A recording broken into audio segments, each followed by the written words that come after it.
Hello everyone, welcome back to my channel. তো তোমরা সবাই কেমন আছো? আশা করছি খুব ভালো আছো, আর আমিও ভালো আছি। তো এই ভিডিওটা নিয়ে চলে এলাম সরস্বতী পুজোর সেকেন্ড পার্ট। আমাদের পুজো শুরু হওয়ার কথা ছিল দুপুর 12:30 নাগাদ, কিন্তু পুজো শুরু হয়েছে দুপুর 2:30 নাগাদ। মানে সব গোছাতে অনেকটাই লেট হয়ে গিয়েছিল, সব সেজে গুজে আসতে অনেক লেট করে ফেলেছিল সেদিনকে, সেই জন্য। শ্রদ্ধয়া ভক্তি সম্পন্নস্তি মাতো দেবী জাহ্নবী অমৃতেন অম্বুনা দেবী ভাগীরথী পূর্ণিমাম। আর আমারও বাড়ি থেকে আস্তে আস্তে অনেকটাই লেট হয়ে গিয়েছিল। তো এসে দেখি পুজো শুরু হয়ে গেছে। মানে দিদি আর বর্ণালী দুজনে মিলে সব কিছু জোগাড় করে নিয়েছিল ওখানে।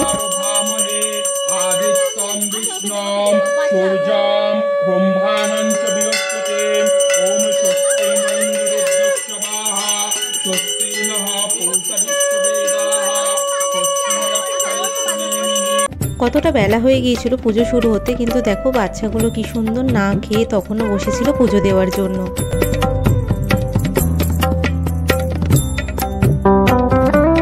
তারপর আস্তে আস্তে সবাই পুজোর কাছে চলেও এলো। তারপর মায়ের প্রাণ প্রতিষ্ঠা ও চক্ষুদানও হয়ে গেল। তো আগের ভিডিওতে আমি বলেছিলাম যে প্যান্ডেলের পুরো লুকটা আমি পরের দিন শেয়ার করবো, মানে পুজোর দিন। তো তোমরা একবার দেখে নাও আমাদের প্যান্ডেলটা কেমন হয়েছে, আর কমেন্টে অবশ্যই জানিও যে প্যান্ডেলটা কেমন লাগছে এবং আমাদের প্রতিমাটাও কেমন হয়েছে।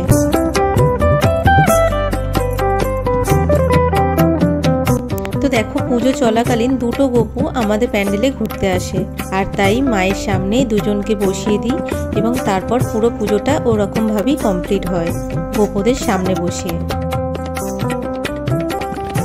তো তারপর চলে এলো অঞ্জলি দেওয়ার সময়।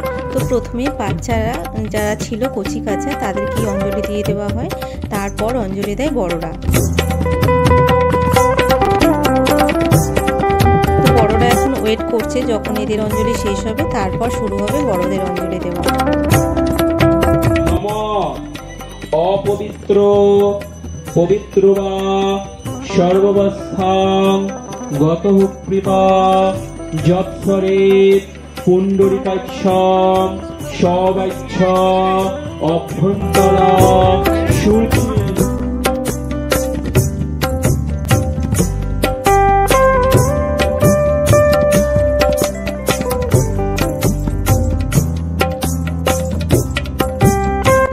সবকিছু কমপ্লিট হয়ে যাওয়ার পর শুরু হলো হোম।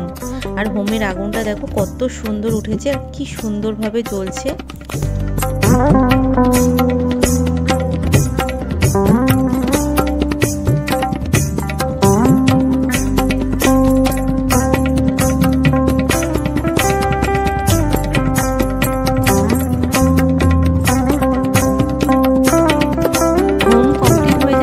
সবাইকে হোমের টিকা পরিয়ে দিল, তারপরে সন্ধ্যা আরতিটা করে নেওয়া হলো, যেহেতু আমাদের পুজো শেষ হতে হতে অনেকটাই সন্ধ্যা হয়ে গিয়েছিল সেই জন্য।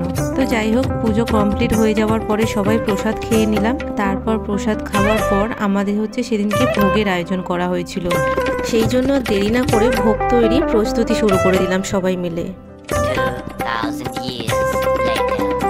তো ভোগের যে আমরা সব জোগাড় করেছিলাম সেই ভিডিওগুলো করতে পারিনি, কারণ খুবই ব্যস্ত ছিলাম, অনেকটা কম সময়ের মধ্যে সব কিছু করা হয়েছে, তো সেই জন্য।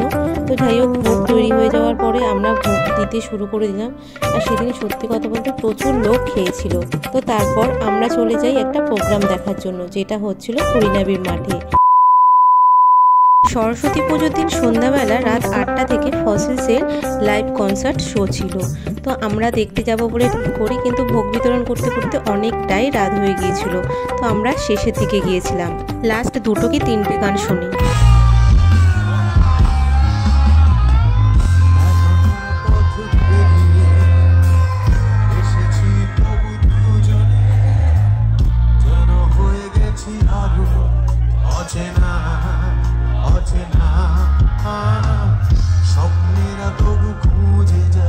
আমার গলা কমবে আছে কি রাখা ঠিকানা, এখানে গলা কমবে আমার।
কি যায় বা আসে তাতে, তাই গান গাই রাস্তাতে, আর ভুলে যাই বস্তাতে, বস্তাতে।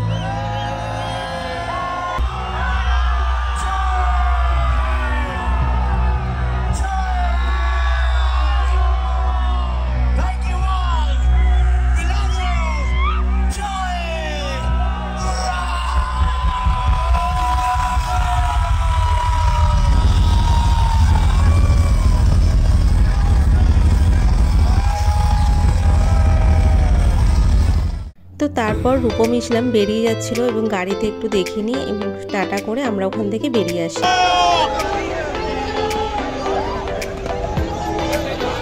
আর ওই দিন ছিল মানে 2 ফেব্রুয়ারি ছিল দিদি আর জিজুর বিবাহবার্ষিকী, সেই জন্য আমি একটা কেক নিয়ে আসি ছোট। যেহেতু সেদিন সরস্বতী পুজো ছিল, নিরামিষ, তো আমরা কেউ কিছু খেতে পারবো না, ওই জন্য বেশি কিছু আয়োজন করা হয়নি। শুধু একটা ছোট কেক নিয়ে এসেছিলাম যেটা এগলেস ছিল। তো ওই কেকটা কেটেই দিদি আর জিজুর অ্যানিভার্সারি সেলিব্রেট করলাম ছোট করে। আর সেটাও হয়েছে আমাদের রাত 12টা বাজার কিছুক্ষণ আগেই, কারণ এত কাজ ছিল যে আমি আসতে অনেকটা লেট করে ফেলি বাড়িতে, তাই এসে ওই সেলিব্রেটটা করি। তো সারাদিনটা আমাদের এইভাবেই কাটে। তো ভিডিও ভালো লাগলে অবশ্যই ভিডিওটাতে লাইক করে দেবে, আর চ্যানেলে প্রথম হলে চ্যানেলটা সাবস্ক্রাইব করতে ভুলবে না। টাটা।